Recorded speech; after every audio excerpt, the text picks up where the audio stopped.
प्यारे बच्चों, कैसे हैं आप लोग? आई होप बहुत अच्छे होंगे। हम लोग देख रहे हैं आधुनिक भारत के इतिहास से संबंधित महत्वपूर्ण प्रश्नों को, और आज का क्लास भी आप लोगों का बहुत ही ज़्यादा महत्वपूर्ण है। चलिए शुरुआत करते हैं आज के क्लास की। आज आपका पहला प्रश्न है, भारत को औपनिवेशिक काल में अधोमुखी निस्यंदन सिद्धांत किस क्षेत्र से संबंधित था? आपको बताना है भारत के औपनिवेशिक काल में जो अधोमुखी निस्यंदन सिद्धांत है ये किससे जुड़ा हुआ है बच्चों? RAS RTS प्री 2013 में आया हुआ क्वेश्चन है। और आपका पहला ऑप्शन है रेलवे, दूसरा है शिक्षा, तीसरा है सिंचाई और चौथा है आपका गरीबी हटाओ। आप सभी को पता होगा कि अधोमुखी निस्यंदन सिद्धांत, जिसको कहते हैं फिल्ट्रेशन थ्योरी, ये आपका जुड़ा हुआ है शिक्षा से। लॉर्ड मैकाले का ये दिया हुआ सिद्धांत है, शिक्षा से जुड़ा हुआ है।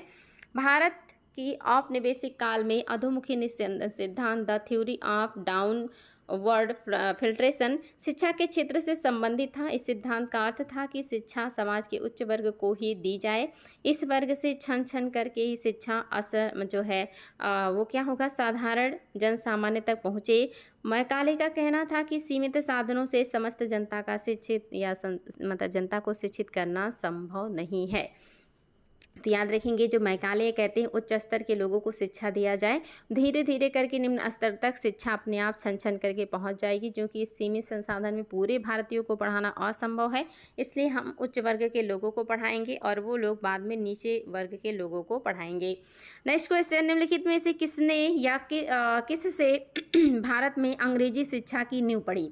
ये भी देखिए IAS प्री 2018 का क्वेश्चन है कि किससे अंग्रेजी शिक्षा की नींव पड़ी है, आपको बताना है। पहला ऑप्शन है 1813 का चार्टर एक्ट, दूसरा है general committee of public instruction जो है ये आपको बताना 1823, तीसरा है प्राच्यविद एवं आंग्लविद विवाद, और आपका कूट की सहायता से उत्तर देना है बच्चों। ए में है पहला दूसरा, बी में है केवल दूसरा, सी में है पहला तीसरा और डी में है तीनों। देखते हैं आप लोग क्या जवाब देने वाले हैं। बहुत ही शानदार प्रश्न है और लेटेस्ट देखिए IAS 2018 में आया है। आपको बताना है इसमें से कौन कौन से आपके क्षेत्र हैं या कौन कौन से एक्ट हैं या कौन कौन सा टाइम पीरियड है जब शिक्षा में अंग्रेजी शिक्षा की बात की गई है। अंग्रेजी शिक्षा की नींव जो पड़ी है वो किसके आधार पर पड़ी है? तो याद रखेंगे बच्चों, तीनों हो जाएगा। ऑप्शन नंबर डी आपका बिल्कुल करेक्ट है। 1813 के चार्टर एक्ट का भी इसमें योगदान है, 1823 का भी है, और आपका प्राच्य और आंग्ल विवाद भी है। ईस्ट इंडिया कंपनी ने ओरिएंटल शिक्षक की प्रचलित प्रणाली को हतोत्साहित किया तथा पश्चिमी शिक्षा और अंग्रेजी भाषा को बढ़ावा दिया। 1813 के चार्टर अधिनियम में भारत में शिक्षा के प्रसार के लिए प्रतिवर्ष 1 लाख रुपए खर्च करने का प्रावधान अपनाया गया। याद रखेंगे, क्वेश्चन कई बार आया है, कौन से जो है चार्टर एक्ट से 1 लाख रुपए भारतीयों के लिए आवंटित किया गया है? तो 1813 के द्वारा ही किया गया। 1823 ईस्वी में general committee of public instructions का गठन किया गया, जिसकी जिम्मेदारी शिक्षक के लिए 1 लाख रुपए देने की थी। यानी कि 1 लाख रुपए 13 से 23 हो गए, अभी भी खर्चा नहीं हुआ। 13 से फिर आपका 23 से 33 हो जाएगा, तब भी इसका खर्चा नहीं होगा। समिति में 10 यूरोपीय सदस्य शामिल थे। इसके बाद governor general Lord William Bentinck, जिनका टाइम पीरियड 1828 से 1835 ईस्वी तक था, के शासनकाल में 7 मार्च 1835 को लॉर्ड मैकाले प्रस्ताव स्वीकार कर भारत में अंग्रेजी को उच्च शिक्षा का माध्यम मान लिया गया। यानी कि 20 वर्ष से भी प्लस ये समस्या चलती रही कि शिक्षा किस माध्यम से हो, कौन सा मीडियम चुना जाए, इंग्लिश या हिंदी फारसी। तो आप देखेंगे फाइनली ये जाकर के 1835 में पॉसिबल हुआ और अंग्रेजी को शिक्षा का माध्यम माना गया कि उच्च स्तर की शिक्षा अंग्रेजी की होगी। बाद में ये निम्न वर्ग में पहुंच जाएगी फिल्ट्रेशन के द्वारा। तो याद रखेंगे, भारत में आंग्ल शिक्षा के समर्थकों का नेतृत्व मुनरो और एल्फिंस्टन कर रहे थे। ये क्वेश्चन आया है कि भारत में अंग्रेजी शिक्षा का प्रतिनिधित्व कौन कर रहे हैं? तो एक तो मुनरो हैं, दूसरे हैं एल्फिंस्टन, जबकि HT प्रिंसेप ये कौन से हैं? प्राच्य शिक्षा के समर्थक हैं, यानी कि जो पुरानी शिक्षा पद्धति है उसके समर्थक हैं। और मैकाले के नेतृत्व में अंग्रेजी शिक्षा पद्धति को ही मान्यता दे दी गई या स्वीकार कर लिया गया। नेक्स्ट क्वेश्चन है आपके सामने, किसके शासनकाल में भारत में अंग्रेजी शिक्षा का आरंभ किया गया था? ये देखिए UPPCS मेंस 2011 का क्वेश्चन है। पहला ऑप्शन है बेंटिक, दूसरा है हार्डिंग, तीसरा है मिंटो और चौथा है लॉर्ड डलहौजी। तो आप सभी को पता है ये काम किया है विलियम बेंटिक ने। इन्हीं के काल में जाकर के आंग्ल और प्राच्य विवाद समाप्त हुआ और अंग्रेजी को ही शिक्षा का माध्यम मान लिया गया। Governor general Lord William Bentinck के टाइम पीरियड में शासनकाल में 7 मार्च 1835 को लॉर्ड मैकाले के प्रस्ताव को स्वीकार कर भारत में अंग्रेजी को उच्च शिक्षा का माध्यम मान लिया गया। भारत में आंग्ल शिक्षा के समर्थकों का नेतृत्व मुनरो और एल्फिंस्टन कर रहे थे, जबकि जो प्रिंसेप हैं ये आपके प्राचीन शिक्षा पद्धति का समर्थन कर रहे थे। भारत में प्रथम 3 विश्वविद्यालय कलकत्ता, मद्रास, बम्बई की स्थापना किस वर्ष हुई? मोस्ट इंपॉर्टेंट बच्चों याद रखिएगा, RAS RTS प्री 2010 का क्वेश्चन है। आपको बताना है मद्रास, बम्बई और आपका कलकत्ता में जो विश्वविद्यालय बनाया गया ये कब बनाया गया? 1857 में, 1881 में, 1885 में या 1905 में? शानदार प्रश्न है, कई बार पूछा गया है और विभिन्न एग्जाम में पूछा गया है। तो आपका ऑप्शन नंबर पहला ही सही है। 1857 में ये तीनों विश्वविद्यालय बने हुए हैं। यानी कि भारत में अंग्रेजी शिक्षा का मैग्ना कार्टा कहे जाने वाले 1854 के चार्ल्स वुड के डिस्पैच को आधार बनाकर लंदन विश्वविद्यालय की तर्ज पर ब्रिटिश भारत में 3 विश्वविद्यालय कलकत्ता, मद्रास एवं बम्बई में स्थापित किया गया 1857 में। यानी कि इस विश्वविद्यालय को बनाने की अनुशंसा किसने किया है? तो वुड डिस्पैच ने किया है। और इसी अनुशंसा के आधार पर लंदन में जो विश्वविद्यालय है उसी के तर्ज पर 3 विश्वविद्यालय खोले गए, एक आपका कलकत्ता, एक मद्रास और एक बम्बई में। याद रखिएगा बच्चों, बहुत ही ज़्यादा महत्वपूर्ण है। उस समय गवर्नर जनरल कौन है? तो जब वुड डिस्पैच आया है तो गवर्नर जनरल है आपके डलहौजी, और जब ये विश्वविद्यालय बना तब कौन है? तब उस समय गवर्नर जनरल है कैनिंग। किसके सतत प्रयत्नों से बम्बई में प्रथम महिला विश्वविद्यालय की स्थापना हुई है? बताएंगे बच्चों, मोस्ट इंपॉर्टेंट क्वेश्चन, किसके सतत प्रयास से या प्रयत्न से मुंबई में प्रथम विश्वविद्यालय बना और वो भी महिलाओं के लिए? पहला ऑप्शन है दयाराम गिडुमल, दूसरा है DK कर्वे, तीसरा है रमाबाई और चौथा है महादेव गोविंद रानडे। आप सभी को पढ़ाई हो कि DK कर्वे के प्रयास से ही पहला विश्वविद्यालय बना था महिलाओं का और वो भी बम्बई में बना था। तो DK कर्वे ने वर्ष 1916 में बम्बई के प्रथम महिला विश्वविद्यालय की स्थापना हुई। ये महाराष्ट्र के समाज सुधारक एवं सामाजिक कार्यकर्ता थे। इन्होंने विधवाओं के उत्थान के लिए विधवा विवाह प्रतिबंध निवारण मंडली की भी स्थापना की। 1896 में इन्होंने पूना में विधवा गृह विडो होम की स्थापना किया। उन्होंने स्वयं एक ब्राह्मणी विधवा से विवाह किया था। वर्ष 1958 में इन्हें भारत रत्न प्रदान किया गया। 1958 में उनके इस महान काम के लिए उनको भारत रत्न दिया गया। पहला विश्वविद्यालय इन्होंने ही बनाया, विधवाओं के लिए विडो होम इन्होंने बनाया। साथ ही आप देख रहे हैं कि विधवा विवाह प्रतिबंध निवारक मंडली का भी स्थापना किया है DK कर्वे ने। डेक्कन एजुकेशन सोसाइटी की स्थापना कौन संबंधित है? बहुत इंपॉर्टेंट प्रश्न बच्चों, कई बार पूछा गया है कि डेक्कन एजुकेशन सोसाइटी की स्थापना किसने किया है? पहला है आपके जस्टिस राणा डे, दूसरा है फिरोज शाह मेहता, तीसरा है विजय तिलक और चौथा है दयानंद सरस्वती। ये भी आप लोगों को पढ़ाई हो कि डेक्कन एजुकेशन सोसाइटी के संस्थापक थे आपके BG तिलक, बाल गंगाधर तिलक। ऑप्शन नंबर 3 आपका बिल्कुल सही है। डेक्कन एजुकेशन सोसाइटी की स्थापना 1880 ईस्वी में मूलतः न्यू इंग्लिश स्कूल के प्रारंभ के साथ पुणे में की गई थी तथा 1884 ईस्वी में डेक्कन एजुकेशन सोसाइटी औपचारिक रूप से गठित की गई। इस संस्था के संस्थापकों में VK चिपलुंकर, GB तिलक और आपके या BG तिलक और MB नामजोशी और नेपाल गणेश आगरकर प्रमुख हैं। जस्टिस राणा डे का संबंध इस सोसाइटी के संस्थापकों में नहीं है बल्कि इसके 5 संरक्षकों में से एक हैं। तो याद रखिएगा, संरक्षक हैं, संस्थापक नहीं है, यानी कि जुड़े हुए हैं इस संगठन से।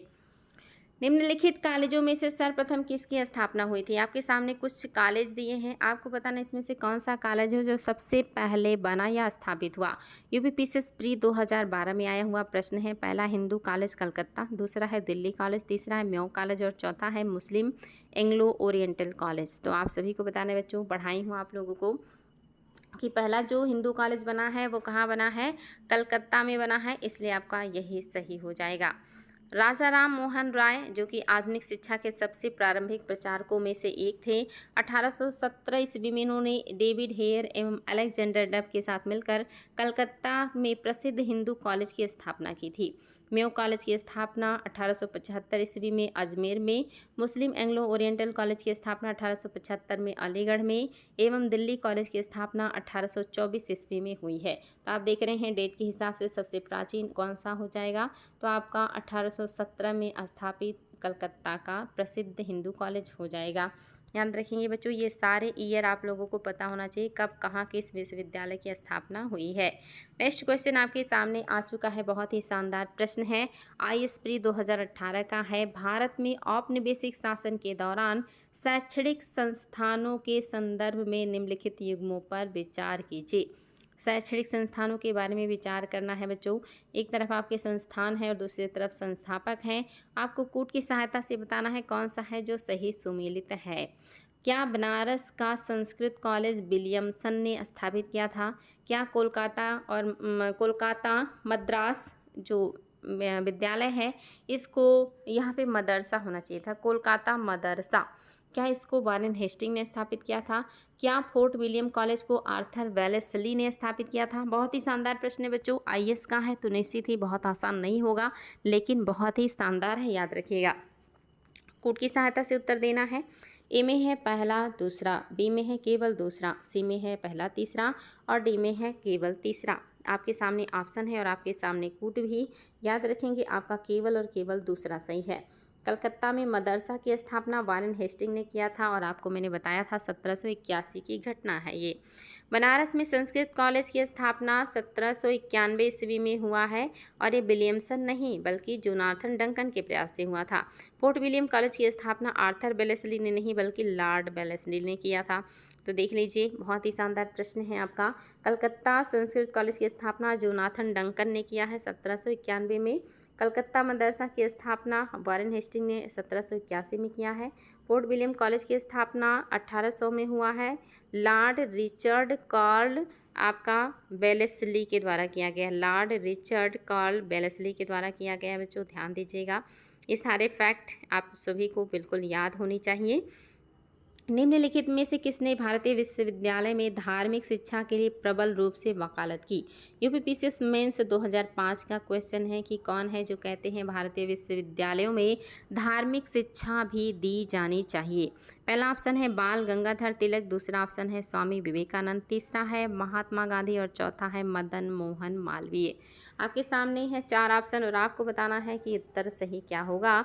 तो याद रखिएगा आपका ट्रिपल यम मदन मोहन मालवीय, इन्होंने ही कहा कि भारतीय विश्वविद्यालयों में धार्मिक शिक्षा को भी दिया जाना चाहिए, धार्मिक शिक्षा भी दी जानी चाहिए। भारतीय विश्वविद्यालय में धार्मिक शिक्षा के लिए मदन मोहन मालवीय ने प्रबल रूप से वकालत की थी। मदन मोहन मालवीय अग्रणी राष्ट्रवादी तथा देशभक्त थे। वे आरंभ में एक स्कूल अध्यापक तथा बाद में व्यवसाय से वकील रहे। इनका नाम याद रखिएगा बच्चों, ये क्वेश्चन कई बार पूछा गया है। बनारस हिंदू विश्वविद्यालय का शिलान्यास निम्न में से किसने किया था? बनारस हिंदू विश्वविद्यालय का शिलान्यास किसने किया है? यूपीपीसीएस मेंस 2003 का क्वेश्चन है ये बच्चों, ध्यान से उत्तर दीजिएगा। पहला ऑप्शन है मदन मोहन मालवीय, दूसरा है महाराजा विभूति नारायण सिंह और तीसरा है लॉर्ड हार्डिंग और चौथा है एनी बेसेंट। तो ऑप्शन नंबर आपका जो सही है वो है लॉर्ड हार्डिंग। ये क्वेश्चन देखिए कई बार आया है। स्थापना किया है किसने? तो ये स्थापना पूछेगा तब आपका ऑप्शन हो जाएगा मालवीय जी, और पूछेगा शिलान्यास किसने किया है तो उस समय गवर्नर जनरल है हार्डिंग। बनारस हिंदू विश्वविद्यालय का शिलान्यास 4 फरवरी 1916 को बसंत पंचमी के दिन तत्कालिक वायसराय लॉर्ड हार्डिंग द्वारा किया गया था। याद रखेंगे बच्चों, बहुत ही महत्वपूर्ण क्वेश्चन है, कई बार आया है। निम्नलिखित में से किससे सर्वप्रथम केंद्रीय विश्वविद्यालय घोषित किया गया? यूपीपीसीएस मेंस 2011 का क्वेश्चन है। पहला ऑप्शन है अलीगढ़ मुस्लिम विश्वविद्यालय अलीगढ़, दूसरा है डॉक्टर भीमराव अंबेडकर विश्वविद्यालय लखनऊ, तीसरा है बनारस हिंदू विश्वविद्यालय वाराणसी, चौथा इलाहाबाद विश्वविद्यालय। इसमें से कौन सा विद्यालय है, विश्वविद्यालय जिसे केंद्रीय विश्वविद्यालय पहली बार घोषित किया गया? तो सबसे पहले केंद्रीय विश्वविद्यालय बनने वाला जो आपका विश्वविद्यालय है वो है BHU बनारस हिंदू विश्वविद्यालय। दिए गए केंद्रीय विश्वविद्यालयों में से बनारस हिंदू विश्वविद्यालय वाराणसी को सबसे पहले केंद्रीय विश्वविद्यालय का दर्जा प्रदान किया गया। इसकी स्थापना का श्रेय 1916 में मदन मोहन मालवीय को जाता है। स्थापना मदन मोहन मालवीय ने किया है, लेकिन शिलान्यास पूछेगा तो लॉर्ड हार्डिंग। भारत का पहला समाचार पत्र था। भारत का पहला समाचार पत्र कौन सा है बच्चों? UPPCS special mains 2004। और इसका उत्तर तो मेरे सभी बच्चों को पता है। ए में है बंगाल गजट, बी में है हिंदुस्तान टाइम्स, सी में है पायनियर और डी में है संवाद कौमुदी। और आप सभी को मैंने बताया था कि जो आपका बंगाल गजट है यही भारत का पहला समाचार पत्र है। तो भारत का पहला समाचार पत्र हिंदी में पूछेगा तो उत्तर अलग होगा, लेकिन भारत का पहला समाचार पत्र अगर पूछेगा तो आपका बंगाल गजट। भारत का पहला समाचार पत्र बंगाल गजट था। प्रारंभ में विलियम बोल्ट द्वारा यह समाचार पत्र के प्रकाशन का प्रयास किया गया था, परंतु ईस्ट इंडिया कंपनी ने उनको इंग्लैंड भेज दिया। 1780 ईस्वी में जे.के. हिक्की यानी कि जेम्स हिक्की ने बंगाल गजट नामक समाचार पत्र प्रकाशित करना आरंभ किया। हिक्की को कंपनी की आलोचना करने के अपराध में सजा भी भुगतनी पड़ी थी, परंतु उनके या उसके पत्र ने अपनी नीति नहीं बदली। हल्की सी जो है हिक्की के प्रेस को जब्त कर लिया गया और इस प्रकार से बंगाल गजट का अंत हो गया। तो याद रखेंगे हिक्की का है ये बंगाल गजट, जो कि हिक्की अंग्रेजों के खिलाफ छापते थे, इसलिए इनका जो प्रेस है इसको जब्त कर लिया गया। नेक्स्ट क्वेश्चन है बच्चों, निम्न में से किसने सर्वप्रथम प्रेस सेंसरशिप लागू किया? मोस्ट इंपॉर्टेंट क्वेश्चन, किसने सर्वप्रथम प्रेस सेंसरशिप लागू किया था? यूपीपीसीएस प्री 2001 का क्वेश्चन है। पहला है वेलेस्ली, दूसरा है हेस्टिंग, तीसरा है जॉन एडम्स और चौथा है डलहौजी। आपको बताना है निम्न में से किसने सर्वप्रथम प्रेस सेंसरशिप लागू की थी। तो याद रखिएगा आपका जो सही है वो है आपका वेलेस्ली। ऑप्शन नंबर पहला बिल्कुल सही है, वेलेस्ली ने ही पहली बार प्रेस सेंसरशिप लागू किया था। लॉर्ड वेलेस्ली ने 1799 ईस्वी में सभी समाचार पत्रों पर सेंसर बैठा दिया। उसने 1799 ईस्वी में समाचार पत्रों का प्रत्यक्षण अधिनियम पारित कर दिया और समाचार पत्रों का युद्धकालीन सेंसर लगा दिया गया। इसके अनुसार समाचार पत्र के संपादक, मुद्रक और स्वामी का नाम स्पष्ट रूप से छापना पड़ता था। प्रकाशित किए जाने वाले तत्वों को सरकार से सचिव के सम्मुख पूर्व प्रत्यक्षण के लिए भेजना होता था। यानी कि दो शर्त रखा गया। पहला तो जो समाचार पत्र छपेगा उस पर उसके संपादक का नाम, मुद्रक का नाम और स्वामी का नाम लिखा जाएगा। दूसरा, जो भी मटेरियल आप छाप रहे हैं उसको पहले सरकार के सचिव के सामने भेजेंगे, सचिव उसको देखेंगे और जब वो फाइनल करेंगे तभी ये छपेगा। और ये किसके तहत आया है? तो 1799 ईस्वी में समाचार पत्रों के प्रत्यक्षण अधिनियम के द्वारा, जिसको किसने लागू किया है? लॉर्ड वेलेस्ली ने। नेक्स्ट क्वेश्चन है बच्चों, 1878 का वर्नाकुलर प्रेस एक्ट किसके द्वारा रद्द किया गया? कौन से गवर्नर जनरल हैं जिन्होंने 1878 के वर्नाकुलर प्रेस एक्ट को रद्द कर दिया था? बिहार पीसीएस प्री 1994 का क्वेश्चन है। पहला ऑप्शन है लॉर्ड रिपन, दूसरा है लॉर्ड लीटन, तीसरा है लॉर्ड कर्जन और चौथा है लॉर्ड मिंटो। आपको बताना इसमें से कौन से गवर्नर जनरल हैं जिन्होंने वर्नाकुलर प्रेस एक्ट को रद्द कर दिया था। और ये भी बहुत ही शानदार प्रश्न है बच्चों, याद रखिएगा ये कौन है। ये अच्छा काम करने वाले हैं लॉर्ड रिपन। इन्होंने ही वर्नाकुलर प्रेस एक्ट को समाप्त कर दिया था, जिसको लेकर के आए थे लीटन। लॉर्ड रिपन ने 1882 ईस्वी में वर्नाकुलर प्रेस एक्ट अथवा देसी भाषा प्रेस अधिनियम को रद्द कर दिया और भारतीय भाषाओं के समाचार पत्रों को अंग्रेजी भाषा के समाचार पत्रों के समान ही स्वतंत्रता दे दी। ज्ञातव्य है कि वर्नाकुलर प्रेस एक्ट 1778 में लॉर्ड लीटन के कार्यकाल, जिनका टाइम पीरियड 1876 से 1880 है, में पारित हुआ था। इस अधिनियम को मुंह बंद करने वाला अधिनियम कहा गया। बहुत ही शानदार ये सारे फैक्ट हैं बच्चों, इसको याद करके लीजिएगा क्योंकि यहाँ से एग्जाम में क्वेश्चन बार बार बनते हैं। नेक्स्ट क्वेश्चन, 1880 के दशक में इंडियन मिरर अखबार का प्रकाशन कहाँ से होता था? यूपीपीसीएस मेंस 2007 का क्वेश्चन है। इंडियन मिरर का प्रकाशन कहाँ से हो रहा था 1880 के दशक में? बम्बई, कलकत्ता, मद्रास और पौंडीचेरी। तो आप सभी को पता है कि ये इलाका है आपके बंगाल का, यानी कि कलकत्ता का। ऑप्शन नंबर 2 बिल्कुल सही है। इंडियन मिरर अखबार का प्रकाशन कलकत्ता यानी कि बंगाल से होता था। इंडियन मिरर की स्थापना 1861 ईस्वी का श्रेय देवेंद्रनाथ टैगोर तथा मनमोहन घोष को है। केशव चंद्र सेन तथा नरेंद्र नाथ सेन इसके संपादकीय विभाग में थे। यह दैनिक अखबार था। याद रखेंगे इसको किसने स्थापित किया है, तो देवेंद्रनाथ टैगोर और मनमोहन घोष ने। वेरी वेरी इंपॉर्टेंट क्वेश्चन है बच्चों। नेक्स्ट है गदर पत्र का प्रथम अंक निम्नलिखित में से किस भाषा में प्रकाशित हुआ। यूपीपीसीएस मेंस 2007 का क्वेश्चन है। गदर पत्र का जो पहला प्रकाशन है किस भाषा में हुआ, उर्दू, हिंदी, अंग्रेजी और मराठी। तो आप सभी को पता है कि ऑप्शन नंबर आपका पहला ही सही है। पहला जो अंक प्रकाशित हुआ था गदर का वो उर्दू में ही प्रकाशित हुआ था। 1 नवंबर 1913 को गदर पत्र का पहला अंक प्रकाशित हुआ जो उर्दू भाषा में था। 9 दिसंबर 1913 से यह गुरुमुखी में भी छापने लगा। यह पत्र मराठी, हिंदी, अंग्रेजी तथा गुजराती में भी प्रकाशित हुआ। इसका एक अंक पख्तूनी भाषा में भी छपा था। तो ये पूछा गया बच्चों पहला अंक उर्दू में, इसके अलावा और कौन सी भाषा है, तो आपका मराठी और गुजराती है, साथ ही आपका अंग्रेजी और हिंदी है, याद रखिएगा। और पख्तूनी भाषा में भी ये छपता था। इतनी भाषाएं आप लोगों को याद होना चाहिए। गदर पार्टी का पत्र गदर था। गदर पार्टी का जो पत्र है गदर वो क्या है, यूपीपीसीएस मेंस 2013 का क्वेश्चन है। पहला एक मासिक पत्र है, दूसरा एक पाक्षिक पत्र है, तीसरा एक साप्ताहिक पत्र है और चौथा एक दैनिक पत्र है। किस तरह का पत्र है आपका गदर, जो गदर पार्टी के द्वारा किया जाता है, तो ये आपका एक साप्ताहिक पत्र है बच्चों। भारत के ब्रिटिश राज्य के ब्रिटिश राज्य से मुक्त कराने हेतु संयुक्त राज्य अमेरिका और कनाडा में लाला हरदयाल, सोहन सिंह भाखना और करतार सिंह सराभा आदि ने मिलकर गदर आंदोलन की स्थापना की। इस पार्टी का मुख्य पत्र गदर का साप्ताहिक पत्र था, जिसके प्रथम संस्करण का प्रकाशन 1 नवंबर 1913 को सैन फ्रांसिस्को से किया गया था। ये सारे पॉइंट याद रखेंगे बच्चों कि पहला प्रकाशन कहाँ से हुआ, सैन फ्रांसिस्को से। कैसा पत्र है, साप्ताहिक है। साथ ही कौन कौन है इससे जुड़े हुए, तो हरदयाल, सोहन सिंह भाखना और आपके सराभा इससे जुड़े हुए हैं। ये आपके लिए बहुत ही शानदार फैक्ट हैं, सारे फैक्ट एग्जाम में पूछे गए हैं। नेक्स्ट क्वेश्चन, अमृत बाजार पत्रिका की स्थापना किसने की। अमृत बाजार पत्रिका की स्थापना किसने की बच्चों, बीपीसी प्री 2005 का क्वेश्चन है। पहला है गिरीश चंद्र घोष, दूसरा हरीश चंद्र मुखर्जी, तीसरा एस.एन. बनर्जी और चौथा है शिशिर कुमार घोष। आप लोगों का पढ़ा हुआ है और बहुत ही महत्वपूर्ण है। और आप सभी को मैंने बताया था शिशिर कुमार घोष की पत्रिका है अमृत बाजार पत्रिका।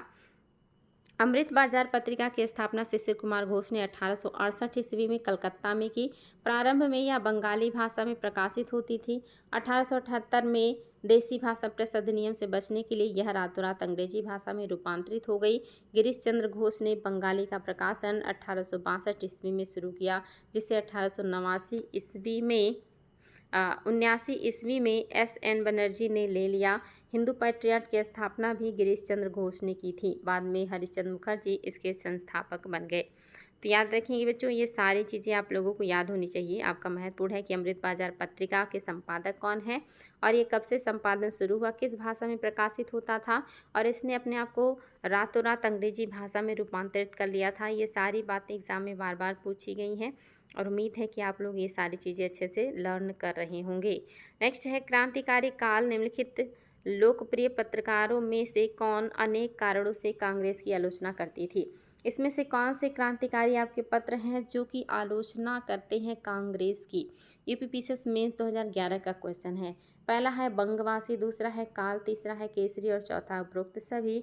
आपको बताना कौन से हैं जो आपके क्रांतिकारी पत्र हैं जो कि एक तरीके से कि कांग्रेस की आलोचना करते हैं, उसकी नीतियों की आलोचना करते हैं। तो ये सभी हो जाएगा बच्चों, बंगवासी भी है, काल भी है, केसरी भी है, संध्या भी। संध्या, युगांतर, बंगवासी, काल, केसरी ये सब के सब आपके आलोचक हैं कांग्रेस की नीतियों के। बंगवासी, काल एवं केसरी आदि पत्रिकाएं क्रांतिकारी आंदोलन की समर्थक और कांग्रेस की उदारवादी नीति की आलोचना करती थी। नेक्स्ट है क्रांतिकारी गतिविधियों के साथ कौन सी पत्रिका जुड़ी हुई नहीं है। इनमें से कौन सी पत्रिका है जो क्रांतिकारी गतिविधियों के साथ नहीं जुड़ी है। बीपीएससी प्री 2016 का क्वेश्चन है। पहला है संध्या, दूसरा है युगांतर, तीसरा है गदर और चौथा है यंग इंडिया। पांचवा उपरोक्त में से कोई नहीं या उपरोक्त में से एक से अधिक। बताएंगे कौन सी पत्रिका है जो आपकी नहीं जुड़ी है क्रांतिकारी गतिविधियों से। तो याद रखेंगे बच्चों, यंग इंडिया किसका है, महात्मा गांधी का। और महात्मा गांधी क्रांतिकारी चीज़ों को कभी बढ़ावा नहीं देते। तो आपका ये नहीं है। बाकी संध्या, युगांतर, गदर, ये सारे आपके क्रांतिकारी गतिविधियों से जुड़े हुए हैं और इनसे क्वेश्चन भी बहुत ज़्यादा पूछा गया है। यंग इंडिया पत्रिका क्रांतिकारी गतिविधियों के साथ जुड़ी नहीं थी। यंग इंडिया पत्रिका का संपादन महात्मा गांधी ने किया था। महात्मा गांधी अहिंसक आंदोलन के समर्थक थे। वर्ष 1913 में लाला हरदयाल और सोहन सिंह भाखड़ा ने Hindustan association of the Pacific coast नामक संस्था की स्थापना की। इस संस्था ने गदर नामक अखबार निकाला, जिससे इस संस्था का नाम भी गदर पार्टी पड़ गया। युगांतर तथा संध्या पत्रिकाएं भी क्रांतिकारी गतिविधियों से संबंधित थीं। ये सारे फैक्ट आप लोगों को याद कर लेना है बच्चों, यहीं से क्वेश्चन बार बार बनते हैं। और उम्मीद करेंगे आज का ये शानदार सेशन आप लोगों को अच्छा लगा होगा और आप लोग क्लास में उपस्थित रहा करें, ताकि आप लोगों को बहुत सारी अच्छी अच्छी चीज़ें सीखने को मिले।